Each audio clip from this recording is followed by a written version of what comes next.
Finally guys हामी पनि Cowley डाँडामा पुग्यो। यहाँ चाहिँ हेर्न सक्नुहुन्छ यहाँको दृश्य कति राम्रो छ, इलामको झलक लाउँछ। यो चाहिँ काउले डाँडा, यही हो गाइस काउले डाँडा। हामी काउले डाँडा यसमै चढेर फोटो खिचेछौँ।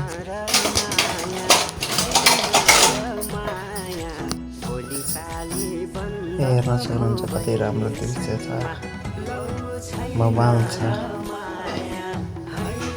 हजुरहरू पनि आउनु, एकदम राम्रो ठाउँ छ घुम्न।